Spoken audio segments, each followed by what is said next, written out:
Então, pessoal, quando a gente vai definir função, essa definição inicial é uma definição bem simples. A gente, inclusive, tem no material que está gravado já no vídeo, essa definição que a gente está apresentando aqui. Quando a gente vai pensar em função, a gente está pensando numa regra que vai associar dois elementos de conjunto.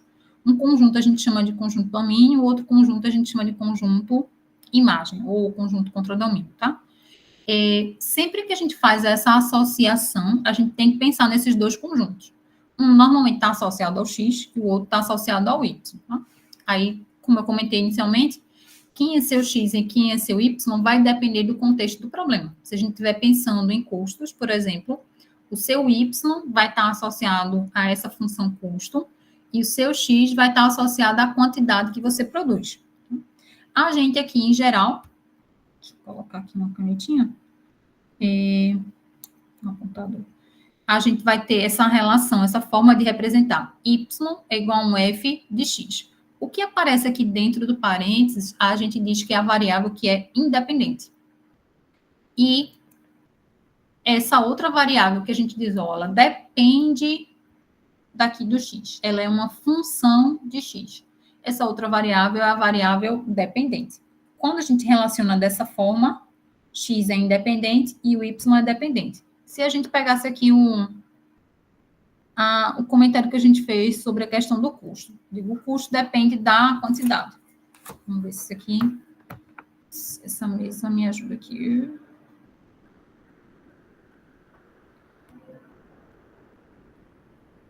A gente teria o seguinte, custo depende da quantidade. E a gente teria lá uma expressão, tá? Então, C depende da quantidade, e essa quantidade tá ao quadrado mais 2Q, por exemplo. Essa poderia ser uma equação de uma função, essa aqui é uma função que representa a relação entre o custo e a quantidade. Se a gente tivesse esse formato aqui, essa relação de dependência, o X seria associado a essa variável Q e a variável C, que representa o custo, estaria associada à minha variável Y, tá? Então, a gente sempre faz essa associação de qual variável depende de qual, para a gente poder identificar quem seria a variável dependente e quem seria a variável independente. A gente tem diversos formatos de funções. E aí, esses formatos de funções é o objetivo inicial da disciplina, é a gente estudar os tipos de funções que a gente tem, mais comuns. Para todos esses tipos de funções que a gente vai observar, a gente sempre vai ter a preocupação, principalmente com o conjunto domínio. Por quê? O conjunto domínio, ele vai descrever quais são os valores de x que são possíveis eu utilizar para calcular os valores da minha função. Né? Então, a gente vai estar se preocupando, no primeiro momento, em pensar funções de uma forma geral. E, quando a gente olhar para aquela função, a primeira preocupação que vai ter é qual é o domínio dela. Eu preciso fazer alguma restrição, alguma imposição com relação aos valores de x? Se tiver, eu preciso expressar isso no meu domínio. Então, aqui do lado, a gente tem exemplos de algumas funções que a gente vai se deparar ao longo do curso. Então, a gente tem funções com essa característica aqui, y igual a x mais 1, por exemplo, y igual a x quadrado menos 1, y igual a raiz de x mais 2. Então, vejam que esses problemas aqui apresentam, né, relações de dependência entre a variável x e a variável y. Nesse momento aqui, as funções estão sem contexto, a gente consegue visualizar essa relação de dependência entre as duas variáveis. Consegue enxergar que existem formatos diferentes. Esse primeiro formato aqui, essa primeira função, a gente vai observar mais para frente, que ela tem um formato que a gente chama de uma curva linear, é uma função linear. Já esse segundo exemplo aqui, seria uma função que tem um formato de uma função do segundo grau, ou uma função quadrática. E, nesse último exemplo aqui, a gente teria um exemplo de uma função no formato raiz.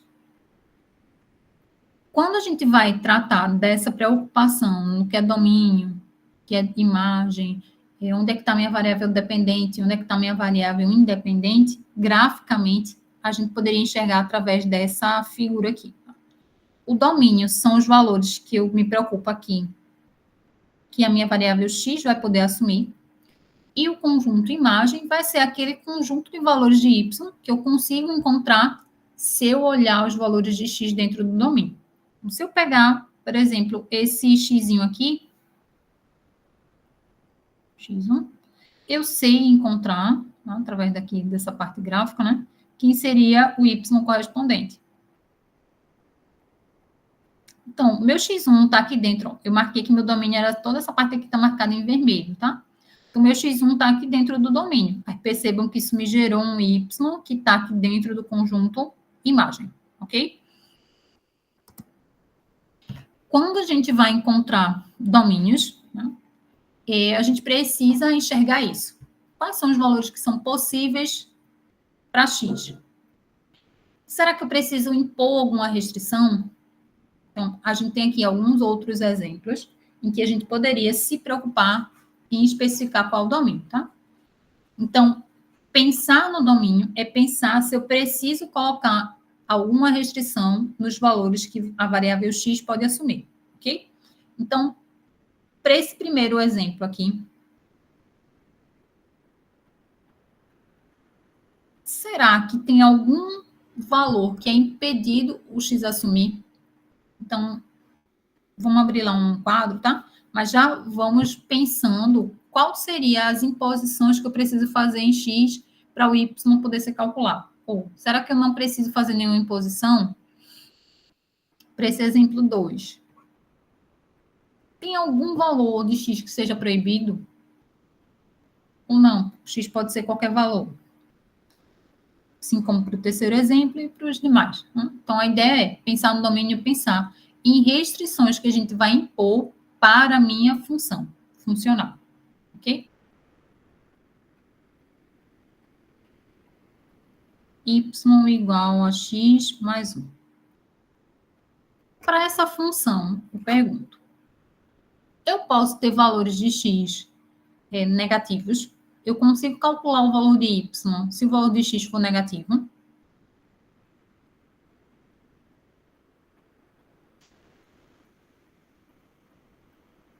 Como é que eu consigo ver isso? A minha função é y é igual ao valor do x mais 1. Tá? Então, vejam só. Se eu disser que x é igual a 2, qual o valor do y correspondente? Vou pegar aqui, né? 2 mais 1 é igual a 3. Então, consegui calcular o valor do y. Então, x pode pertencer ao meu domínio, tá? Se eu pegar um valor de x igual a 0, eu consigo calcular o valor do y? Eu vou olhar. Se eu colocar 0 mais 1, o y é igual a 1. Consigo calcular. Se eu pegar um x negativo agora, x igual a menos 3, o y vai ser menos 3 mais 1. Isso aqui é igual a menos 2. Consegui calcular. Deu um valor negativo, mas não tem problema, tá? Consegui calcular. Ou seja, se eu pegar valores agora que não são inteiros, tá? Por exemplo, x igual a meio. Isso aqui eu consigo calcular. Y vai ser meio mais 1. 2 mais 1, 3. Isso aqui é igual a 3 meios. Consegui calcular. Então, eu estou pegando valores positivos, estou pegando valores negativos, estou pegando valores inteiros, valores fracionários, e mesmo assim eu consigo calcular o valor do y. Ou seja, não tem nenhuma restrição que eu precise fazer para poder conseguir calcular o valor do y correspondente. Então, essa minha função, ela tem um domínio que pode ser qualquer valor de x. Quando a gente tem essa situação, a gente diz que o domínio dessa função são todos os reais. Então, para essa função, o domínio dela, tá? Vou escrever aqui do lado. A gente representa como sendo D é igual a x pertencente aos reais. Tá? A gente vai representar dessa forma aqui. Y igual a raiz de x, essa seria a função mais comum, tá? Aqui o x precisaria ser maior ou igual a 0. A função que eu tenho não é essa. A função que eu tenho é raiz de x mais 2. O que é que eu tenho que fazer? Tudo que aparece aqui dentro precisa ser o quê? Maior ou igual a 0. Então, para o domínio da minha função, o que é que a gente vai fazer? x mais 2 precisa ser maior ou igual a 0. Se x mais 2 precisa ser maior ou igual a 0, o x precisa ser maior ou igual a menos 2.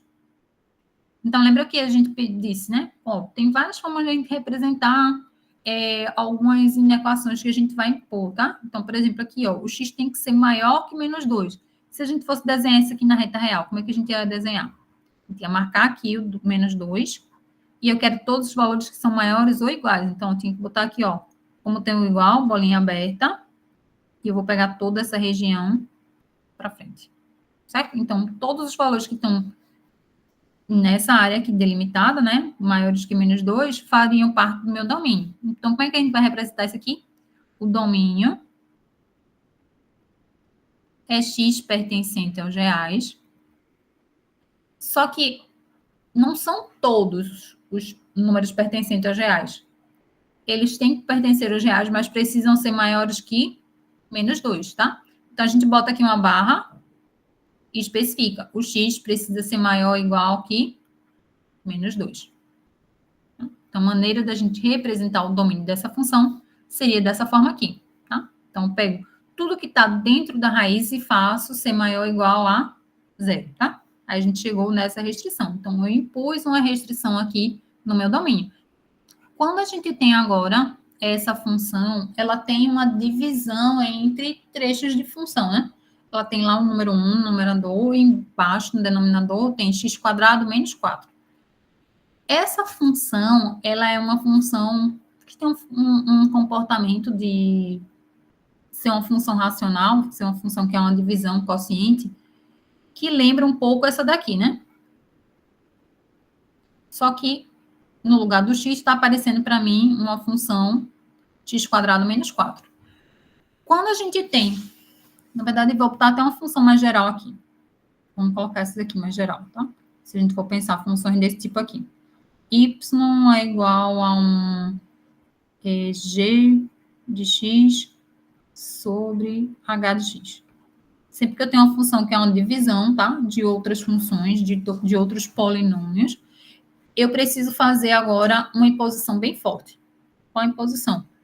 A função que aparece aqui no denominador não pode ser zero. Precisa ser diferente de zero. Por quê? Porque a gente não tem divisão por zero. Então, aqui eu teria que garantir que a função que aparece no denominador tem que ser diferente de zero.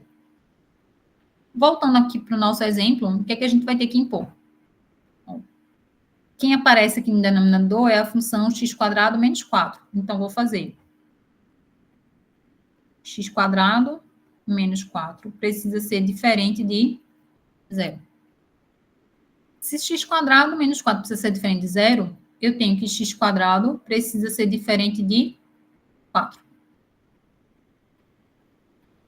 Para x² ser diferente de 4, existem duas situações em que isso vai acontecer, né? Quando é que o x² vai ser exatamente igual a 4? Quando ele for 2, então eu tenho que tirar o x igual a 2 do meu domínio, então x precisa ser diferente de 2. E quando x for menos 2, eu também tenho a condição de igualdade ali com 4, tá? Então, aqui, ó, eu vou tirar também o menos 2. Então, x precisa ser diferente de 2 e x precisa ser diferente de menos 2. Tá?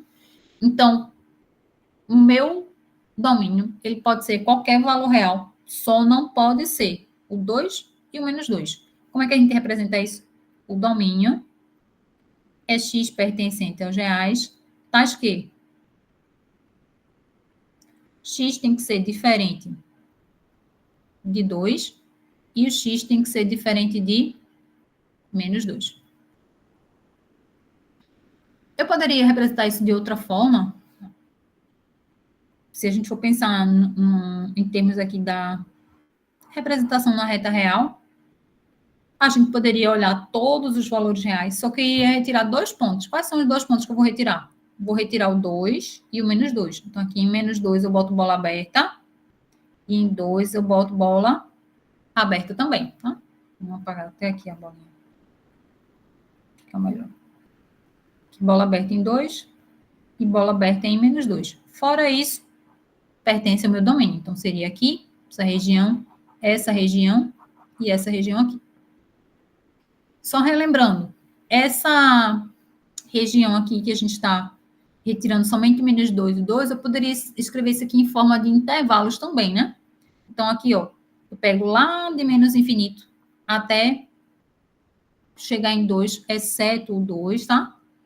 Pego entre menos 2 e 2 e eu pego depois de 2.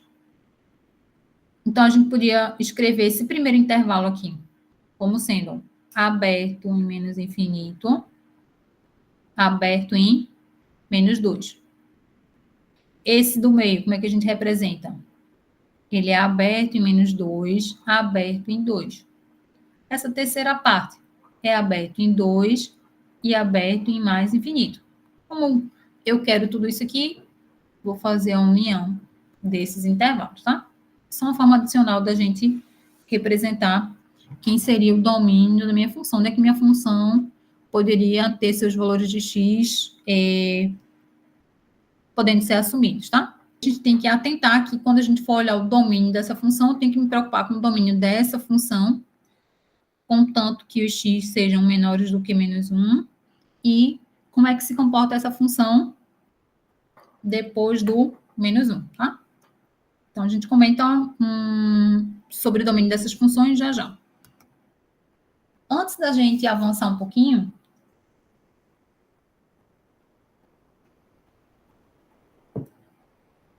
algo importante para a gente estudar funções é pensar como é que é o gráfico de uma função.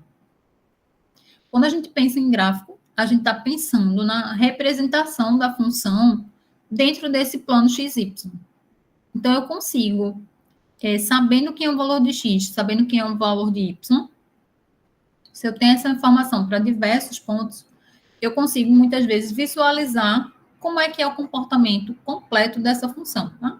Então, pelo menos uma boa amostra dele. Sempre que a gente tiver uma função, a gente consegue representá-la através de um gráfico. Mas nem todo gráfico que tem lá, ele vai ser representativo de uma função para a gente. Então, toda função tem um gráfico associado, mas nem todo gráfico, nem todo esboço que a gente desenha lá no plano XY vai representar uma função, tá? Como é que a gente consegue diferenciar isso? Se o que está lá esboçado, que está lá desenhado, representa o gráfico de alguma função? Através desse teste aqui, é o teste da reta vertical. O teste da reta vertical é, se você tem um gráfico lá, você vai traçar retas verticais, e aí quando você faz esse traçado, as retas, elas só podem interceptar a curva em no máximo um ponto. Então, ou vai ter trechos que ela não corta, ou tem cortes em somente um ponto. Se cortar em 2 pontos ou mais, não representa o gráfico de uma função. Então, aqui, por exemplo, essa figura é do livro do Hoffman. A gente tem esse primeiro esboço aqui, onde a gente traça retas verticais. Tem essa primeira aqui, né, traçada. Vou traçar outras aqui. O que é que acontece aqui? Quando eu estou traçando essas retas verticais, a minha curva sai cortada em apenas um ponto. Então, esse gráfico aqui representa o gráfico de uma função. Nesse segundo exemplo aqui, ó, eu tenho essa... Vou escurecer aqui. Essa reta vertical cortando esse gráfico, né, em 1, 2, 3 pontos. Então, a gente já pode dizer que esse gráfico aqui do item B não representa o gráfico de uma função. Mesma coisa para cá, se eu traçar outra reta, ó, vai cortar em mais de um ponto. No item C, a gente tem, ó, um trecho aqui, onde essa reta está passando, ela não está cortando nenhum ponto. Se eu traçar outra reta aqui vertical, vai cortar somente em um ponto. Tracei outra, corta somente em um ponto. Então, esse item C representa o gráfico de uma função, tá? Porque tem trechos em que ela não corta a reta vertical, não corta o gráfico, e tem trechos em que ela corta no máximo em um ponto. Por fim, o item D, a gente também tem essa situação de ser uma função, porque sempre vai cortar a minha curva em no máximo um ponto. Aqui, só destacando o que a gente já comentou, né? Que no item B, a gente não tinha o gráfico de uma função, porque ela estava cortando a curva em mais de um ponto. Quando a gente vai pensar ainda em funções, pode acontecer da necessidade de a gente fazer operações nas funções, tá? Operações ou transformações nas funções. Essas operações, inicialmente, elas podem ser operações mais simples, como você fazer soma ou diferença de trechos de funções que a gente conhece, como pode envolver produtos, quocientes de funções também. Então, a gente pode pensar numa função onde ela é formada por vários pedacinhos de outras funções mais simples. Tá? Lembram que a gente deixou dois exemplos para olhar o domínio depois, porque eram funções que eram constituídas por dois trechos de funções diferentes, tá? Ali a gente tinha uma combinação de dois trechos de funções que representavam na minha função final, dependendo do valor de x que eu estou olhando, tá? O que pode acontecer é, para todo o domínio da minha função, eu fazer a composição de vários trechinhos. Então, se a gente pensar, por exemplo, nessa função f grande igual a 2x mais 4, como é que eu consigo pensar essa função como sendo a soma de duas partes? Quem que seria a minha função h, quem que seria a minha função g? Tá? Então, se eu pensar aqui, ó, essa função ela é a soma de duas funçõezinhas menores. Então, quem que eu vou associar a minha função g, quem que eu vou associar a minha função h? Independente, tá? Eu posso dizer que minha função g é a função 2x e a minha função h é a função constante igual a 4. Então, isso daria, né? Que f grande é 2x mais 4. Mas lembra que a operação de soma, a ordem dos fatores também não altera. Então, eu poderia pensar, de maneira alternativa, a minha função g como sendo 4 e a minha função h como sendo 2x. Então, a função ficaria 4 mais 2x, que é igual a 2x mais 4. Já é? Perguntas aqui? Não. A gente pode fazer isso para soma, para diferença. Quando a gente faz diferença, a gente tem que atentar, porque o sinal de menos, né, vai modificar aqui o sinal de todos os termos que estão na parte de G. Eu vou pensar na função produto.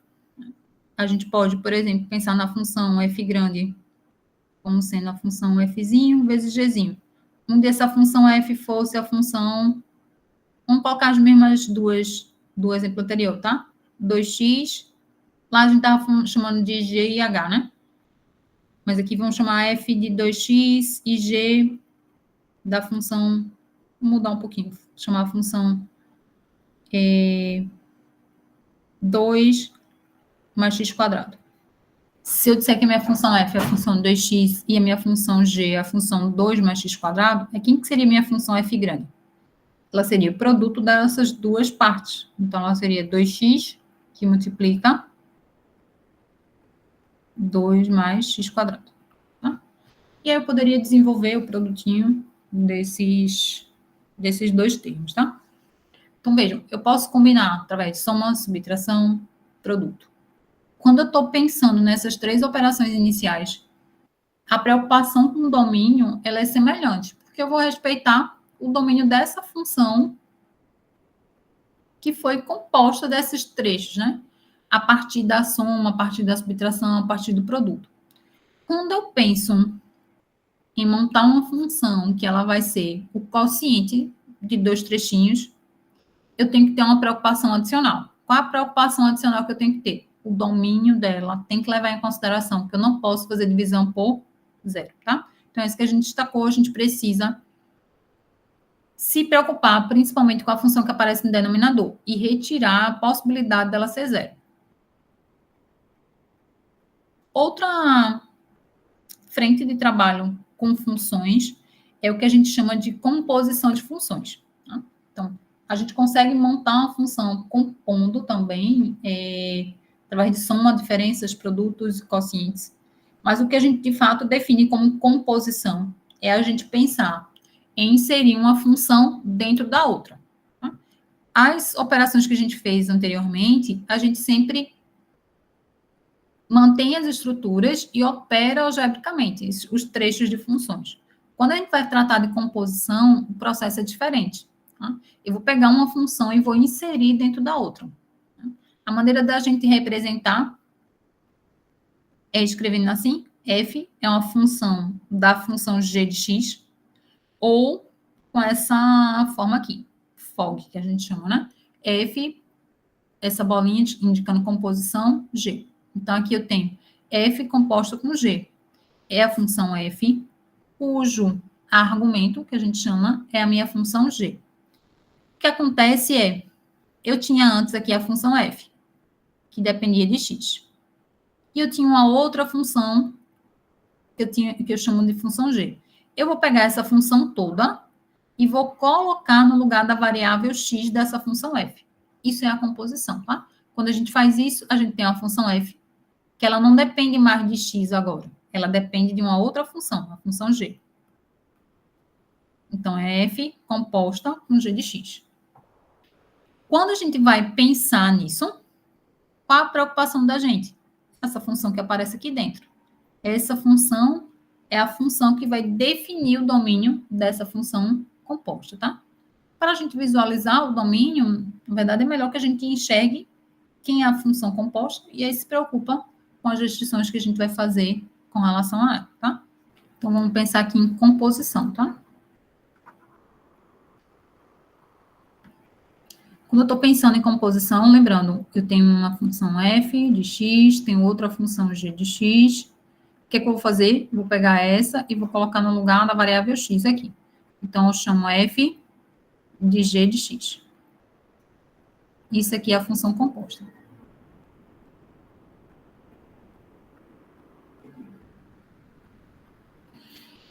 Então, imagine o seguinte, a função y igual a x mais 1. Eu vou dizer que isso aqui é a minha função f, tá? E depois eu tenho y é igual a raiz de x mais 2. Isso aqui eu vou chamar da minha função g. Como é que eu vou fazer a função f composta com g de x?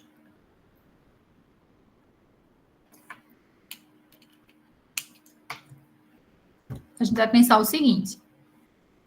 Se eu tivesse olhando só a função f, o que seria? Seria a função x mais 1. O que é que eu vou fazer? No lugar da variável x, eu vou retirar a variável x e vou colocar quem?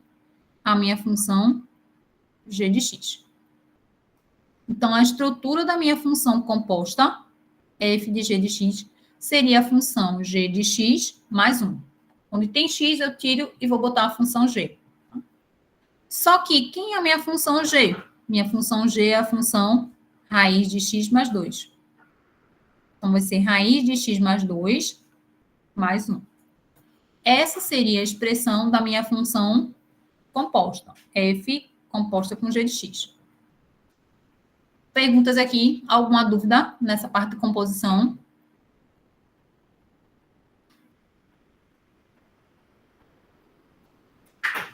Me digam o seguinte agora. Como é que seria a composição dessa outra função agora? Vou compor a função 1, que é x mais 1, com a função 3, que é a função 1 sobre x quadrado menos 4. Vou chamar essa aqui agora de função f. E essa aqui é a minha função g. Como é que eu faço para fazer f composta com g de x? Lembrem, eu vou pegar a função f e onde tiver a variável x, eu vou substituir pela função g. Então, aqui seria, no lugar de x mais 1, vou tirar esse x e vou colocar minha função g de x, tá? Então, vai ficar, onde tem g, eu vou colocar 1 sobre x quadrado menos 4 mais 1. E isso aqui seria a expressão da minha função composta. Tá? Vamos pensar agora em composição no sentido inverso. Pensem se você tiver interesse em fazer a função g composta com a função F. Essa é outra composição que a gente pode fazer, tá? A gente vai inverter a composição. O que eu vou fazer agora? A ideia é olhar para a função g, e onde tiver a variável x, eu vou retirar e vou colocar a função f. Então, qual é a estrutura da função g? Ela é 1 sobre x quadrado mais, x menos 4. Então, onde tem a variável x, eu vou retirar e vou colocar quem? A minha função f de x. Então, a gente teria essa estrutura inicialmente. 1 sobre f ao quadrado menos 4. F de x, né? Vou colocar f de x.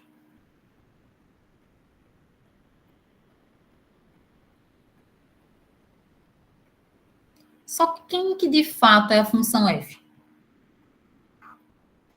Ela é x mais 1. Então, aqui eu vou colocar x mais 1 ao quadrado menos 4.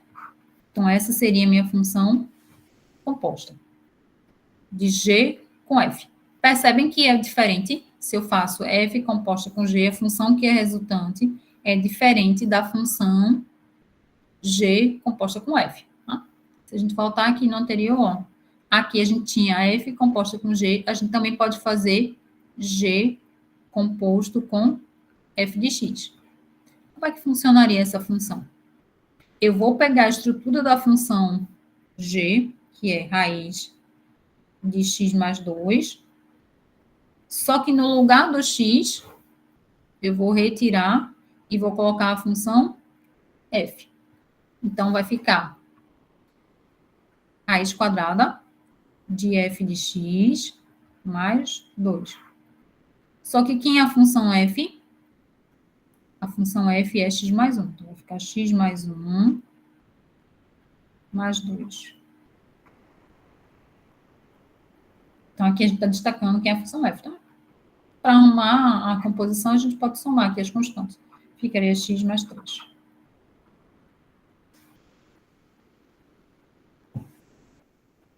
Então, novamente, a função f composta com g é diferente da função g composta com f. Ok? Para a parte do domínio, vamos voltar um pouquinho e observar quem seria o domínio dessas funções, 4 e 5, tá? São muito semelhantes. E a gente vai fazer, para encerrar a aula, um exemplo contextualizado dessa parte de composição, tá? Então, vamos olhar só para concluir aqui essa função 4 e 5, que são semelhantes, e a gente parte para um problema contextualizado e a gente conclui. A gente quer chamar a atenção do seguinte: eu tenho aqui a função x mais 1, e aqui eu tenho outra parte que é igual à função x quadrado, tá? Aqui, o x é menor ou igual a menos 1, e o x maior que menos 1. Acho que é isso aqui.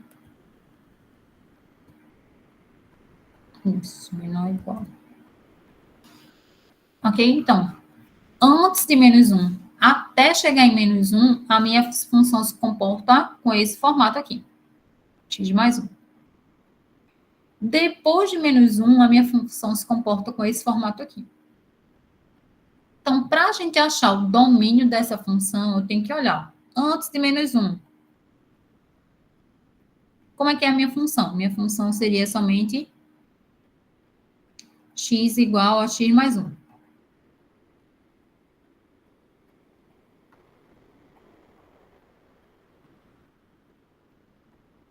Quando a minha função tem esse formato, eu tenho algum problema para calcular o y?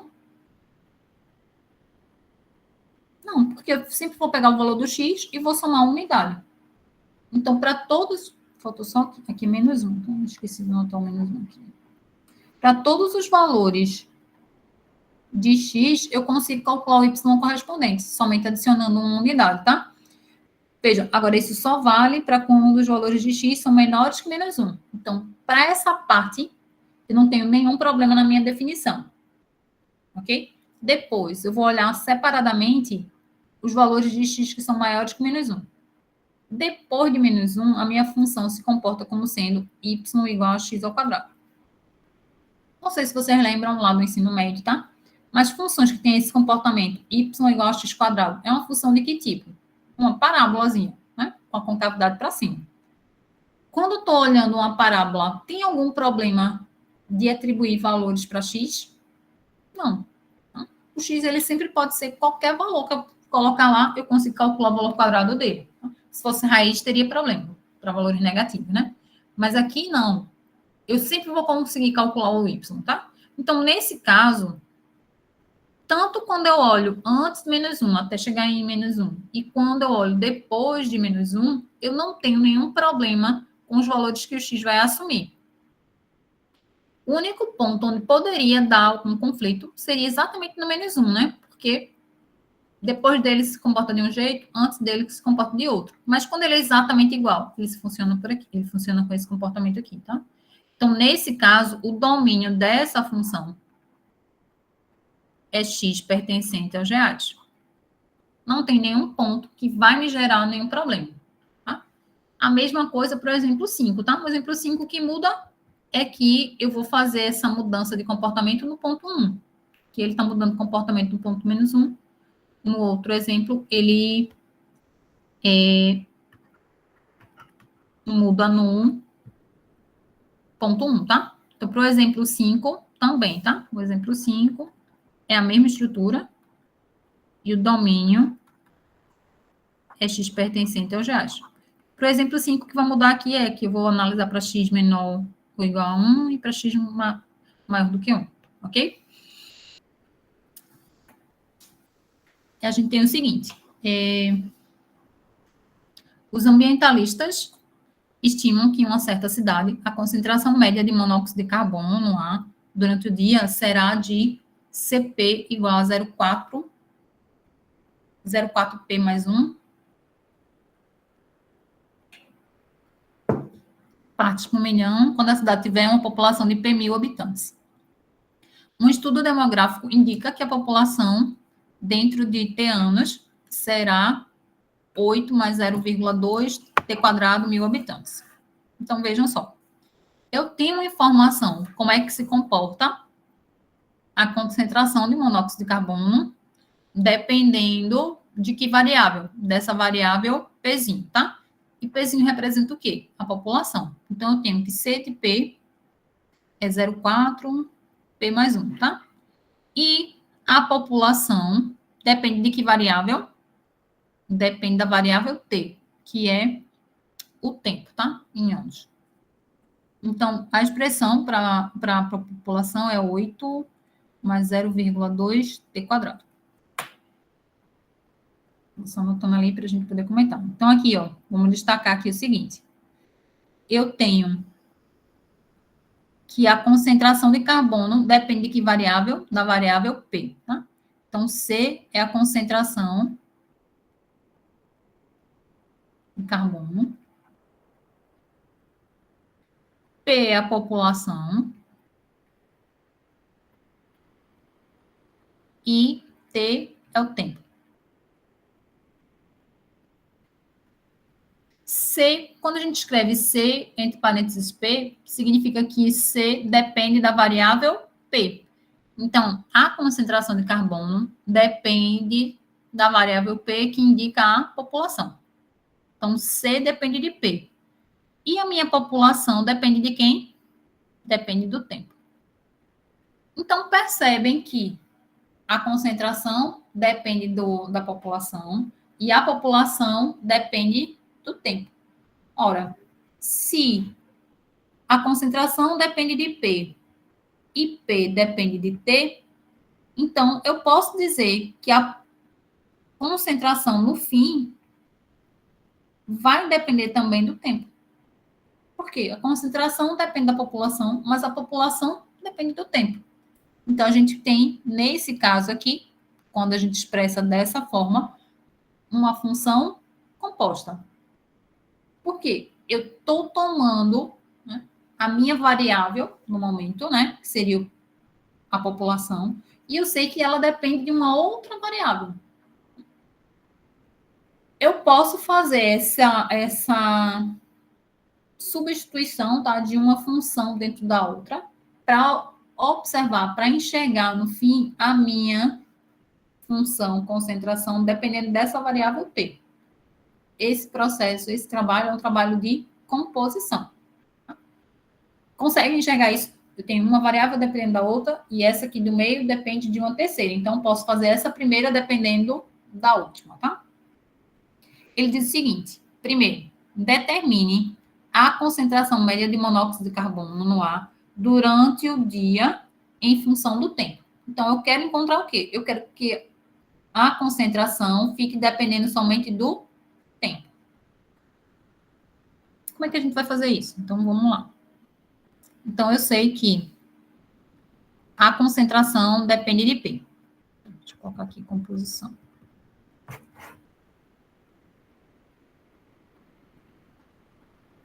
Contextualizado, tá?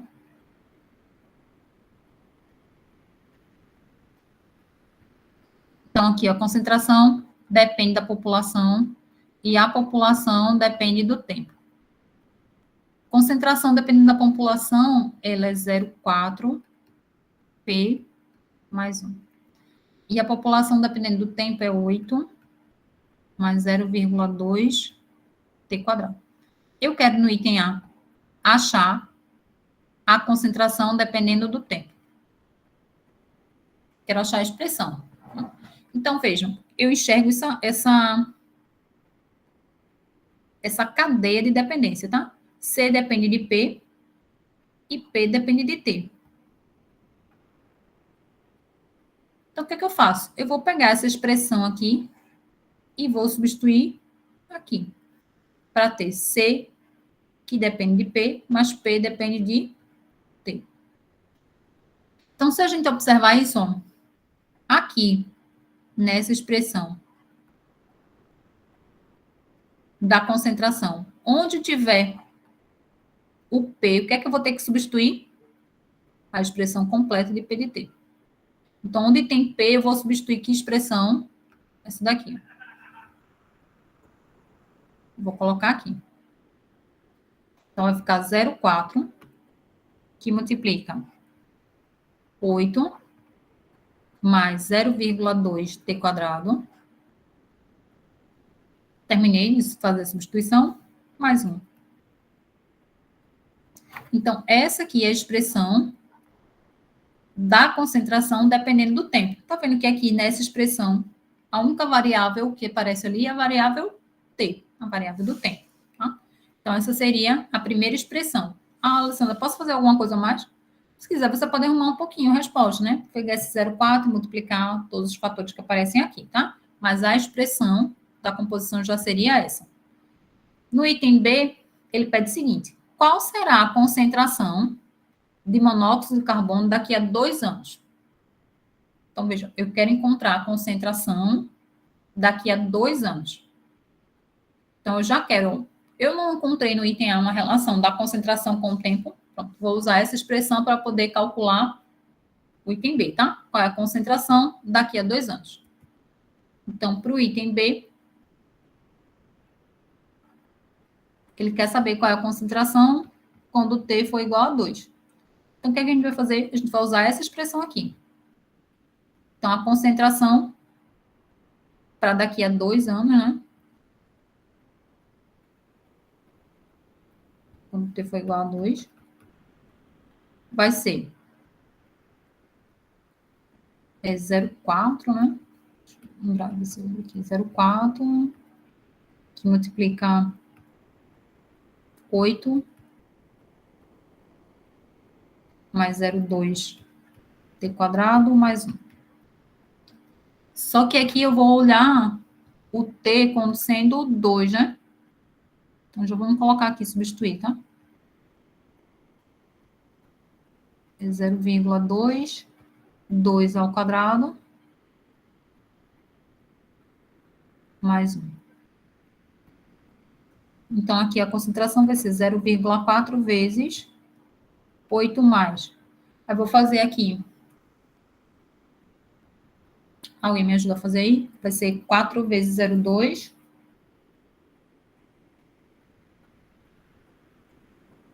0,8, né?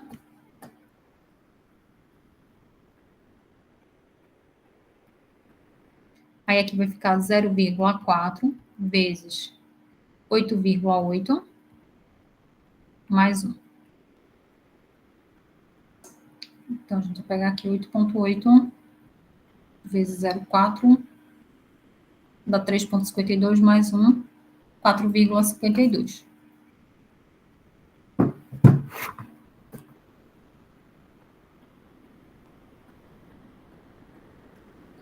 Então, a concentração daqui a 2 anos vai ser de 4,52 partes por milhão. Daqui a quanto tempo a concentração de monóxido de carbono atingirá o valor de 6,2 partes por milhão? Essa daqui é uma questão interessante, porque a gente vai aprender a manipular a função, tá? O C de T tem que ser igual a quanto? 6,2, e eu quero descobrir qual é o T. 0,4 vezes 8, 3,2,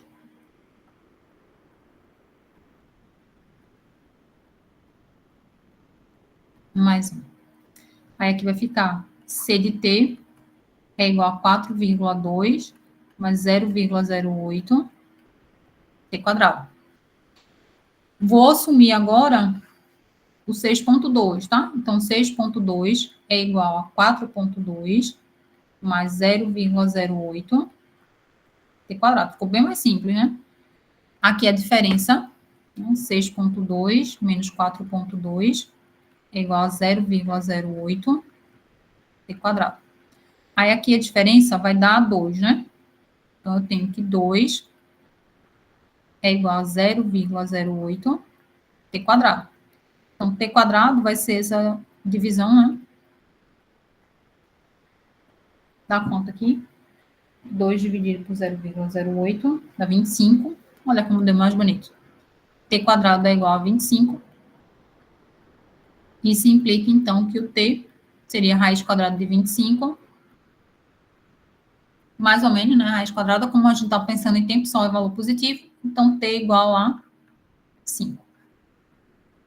Então, para que se atinja essa concentração de 5,2, o tempo que deve se passar é de 5 anos.